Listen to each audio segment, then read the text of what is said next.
Estoy en la compañía de Manuel Cubas, el expresidente de Career Partners International. Manuel ya ha venido en unas oportunidades al programa a contarnos temas de gestión de personas, gestión de recursos humanos.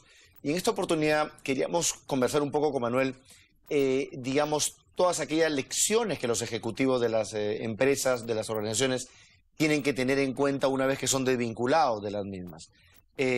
Más allá del tema complicado que es ser desvinculado de una organización, teniendo en cuenta que un profesional, un ejecutivo, pues tiene aún un futuro por delante y digamos, y está en la necesidad de reengancharse con el mercado, pues hay una serie de lecciones que tenemos que tener en cuenta. ¿Cómo estás, Manuel? Buenas tardes, gracias por acompañarnos. Muchas gracias. Ustedes han desarrollado todo un tema suerte de manual, ¿no es cierto?, que se aplique en casos como esos. ¿Qué es lo más resaltante que nos podría decir en casos de esto, de vinculación de ejecutivos o ejecutivas de organizaciones? Bueno, el ser desvinculado de una empresa es hoy en día algo muy frecuente, porque las empresas se están reestructurando y están cambiando, son adquiridas, entonces es un tema que nos va a ocurrir una o más veces en la vida, ¿no? Y las cosas más importantes, o lo más importante que tiene que tener en cuenta un ejecutivo es el que, yo diría que antes de la desvinculación deberíamos estar todos investigando qué es lo que tenemos que cambiar para poder seguir encajando en el mundo laboral. Pero una vez que ocurra una desvinculación, es un motivo para entender o para hacer una autoevaluación sobre cuáles son los motivos por los que hemos sido desvinculados. Si se debe a una reestructuración, que es en la mayor parte de los casos, perfecto, pero también puede ser una desvinculación por razones puntuales de performance. Así es. Del ejecutivo, de la persona, del funcionario. Así es. Y muchas veces esas desvinculaciones tienen que ver con una falta de encaje en el puesto. Entramos a trabajar a un sitio, nos acostumbramos al sitio, nos sentimos muy cómodos y nos olvidamos de reinventarnos constantemente. O sea, constantemente tenemos que estar averiguando qué cosa es lo que requiere el mercado laboral, qué competencias, qué habilidades y qué es lo que estamos haciendo nosotros para agregar valor a esa empresa. Dirías, Manuel, que es una suerte de estoy en el puesto, me acostumbro y me despreocupo. La gente piensa que se va a quedar por el resto de su vida ahí, sí, y no, digamos, otea el mercado, no ve, digamos, cómo anda la competencia, gente en situación similar a mí en otras organizaciones, qué cosas se les pide y qué cosas no se les pide. Hacer ese tipo de labor de investigación, básicamente. Así es. La relación laboral es una relación como la relación de pareja.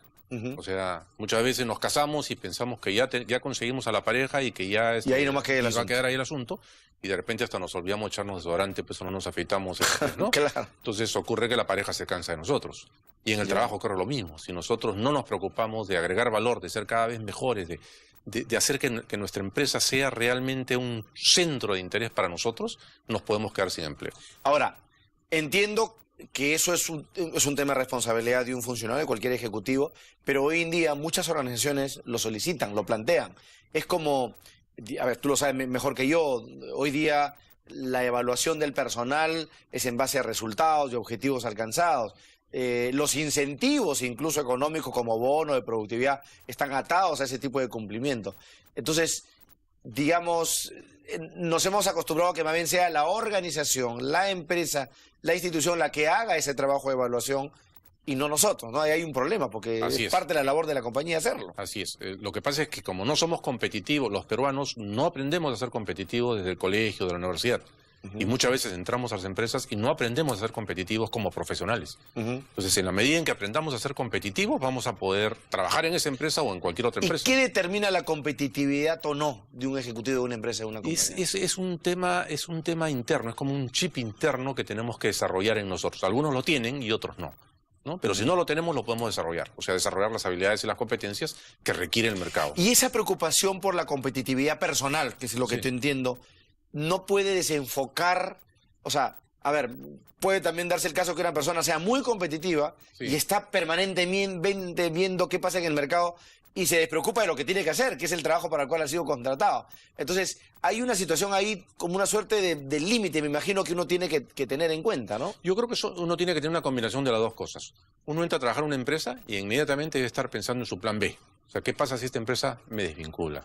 ¿Qué pasa si no me ascienden en tanto tiempo? Todos nosotros debemos tener un plan personal. Así como el Perú no tiene un plan estratégico, la mayor parte de los peruanos no tenemos un plan estratégico personal. Y deberíamos tenerlo. Pero eso no implica que nos despreocupemos de la empresa para la cual trabajamos. O sea, siempre, aunque trabajemos en la peor empresa, aunque tengamos el peor jefe, tenemos que tener siempre ejemplos de cómo hemos agregado valor en el trabajo en esas empresas en las que hemos estado. Pasa mucho, y eso por las conversaciones que tengo básicamente con gente de mi generación, gente que ya tiene determinada posición en las organizaciones, que cuando se piensa en el plan B, se piensa en el propio negocio. Sí. Se piensa en la propia empresa, en no volver a tener jefes, en hacerla por sí mismo.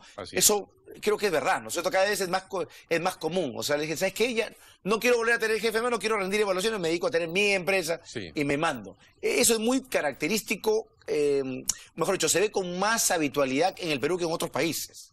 ¿O no? Bueno, el Perú es un país de autoempresarios. Y de emprendedores. Emprendedores, o sea, tenemos millones de emprendedores, ¿no? Pero no necesariamente todas las personas podemos ser empresarios. O sea, para ser empresario hay que tener un perfil muy especial. Y no todos lo tenemos. No, el empresario es el que tiene que estar peor. O sea, si esas cualidades que tú dices de competitividad, pues en el caso, si uno dirige una empresa, tiene que tener pues desarrolladas por 10. Así es. Porque si no, te aplastan en el mercado, así de simple. Entonces uno tiene que estar mucho más cauteloso. El empresario trabaja los 7 días de la semana y las 24 horas del día. Está pensando en su trabajo, ¿no? Cuando trabajamos en una empresa, deberíamos ser un mini empresario, pero de la misma empresa en la que trabajamos. Dentro, un intraemprendedor, como le llaman, ¿no? Exacto. Eso es lo que queríamos hacer. Y asegurarnos de qué es lo que está buscando la empresa, qué cosa quiere la empresa. O sea, no solamente tenemos que otear el mercado fuera, sino internamente. O sea, ¿qué busca la empresa? Me cambian de jefe. Oye, este nuevo jefe, ¿qué cosa es lo que quiere? A veces seguimos pensando que le estamos reportando al jefe anterior cuando ya nos cambiaron de jefe.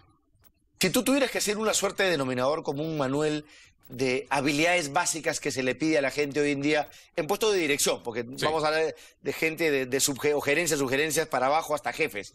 De lo que de tu labor como consultor, ¿qué es lo que más notas? ¿Qué tipo de habilidades personales hoy día se valoran más en el mercado? La capacidad de hacer que la gente que trabaja para uno logre los resultados de negocio. La capacidad de motivar a la gente. ¿Eso se llama liderazgo?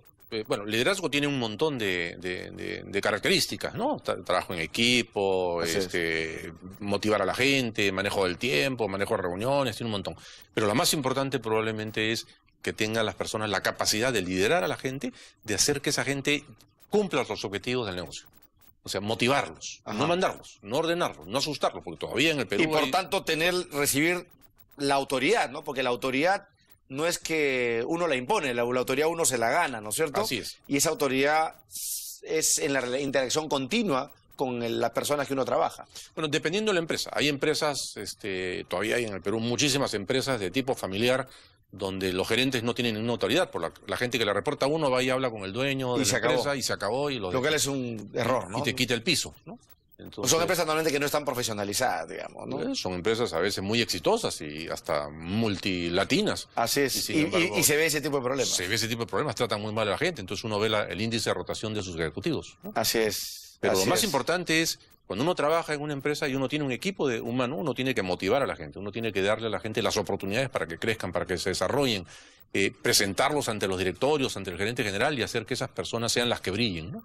En la medida en que yo pueda hacer que mi gente brille, yo soy mejor. Eso supone una capacidad, una aptitud, digamos, que no todas las personas lo tienen. O sea, hay incluso personas que se les dificulta el trabajo en equipo, que son más trabajadores individuales e individualmente son más productivos que trabajando en equipo. Pero quien lidera tiene que tener algo que se llama empatía, ¿no es cierto? Esa capacidad de ponerse en el lugar del otro y para poderlo liderar, porque si no estás... digamos, no puede desarrollar esa habilidad, ¿no? Oye, la capacidad de liderazgo se desarrolla. O sea, probablemente algunas personas nacen como líderes, ¿no? Pero son muy pocas. La mayor parte de nosotros sí podemos desarrollar esa capacidad de liderazgo, dependiendo de la organización en la que trabajemos y dependiendo también de nuestra capacidad de autoanálisis. Hay gente que no escucha, hay gente que no tiene esa capacidad para hacer autoanálisis. Las empresas que brindan este servicio de lo que se llama de reacomodo de los ejecutivos en nuevos puestos, ¿no es cierto? Sí. Tiene un nombre en inglés, pero lo pongo así. Outplacement, sí, pero digamos, es el significado. ¿Crees tú que hoy día en el Perú tienen esa capacidad de brindar ese tipo de asesoría, de apoyo, de soporte al ejecutivo que ha sido desvinculado a una compañía para que en su nueva posición lo desarrolle de mejor manera? A ver, yo no puedo hablar por las otras, pero sí puedo hablar por la mía. Nosotros lo hacemos. Nosotros ayudamos a las personas, a los ejecutivos que recibimos de las empresas de las cuales han sido desvinculados, a que entiendan por qué salieron. Y para que para que en su siguiente empleo no cometan los mismos errores. Y eso es un trabajo de introspección, digamos, exhaustiva de parte del funcionario. Es un trabajo doble, porque por un lado tenemos que ayudarlo a recolocarse. Nosotros tenemos el récord de tiempo de recolocación. La gente que está con nosotros se recoloca más rápido que los que están en otras empresas. Y por otro lado, de ayudarlo a entender. En un momento difícil y donde ha recibido un palo por la cabeza, nosotros les vamos a dar un palo en la espalda también para ayudarlo a entender que tienen que cambiar su actitud o su comportamiento, su desempeño para ser exitosos en su siguiente empleo. Y eso implica nuevamente una gran capacidad de autocrítica, ¿no? Así es. O sea, empezar por ahí, de humildad seguramente también para identificar errores. Manuel, como siempre, muy agradecidos por tus conceptos y tus alcances. Siempre nos sirven muchísimo. Muchas gracias. Gracias por estar con nosotros. Gracias. Vamos a la pausa y venimos con la segunda entrevista.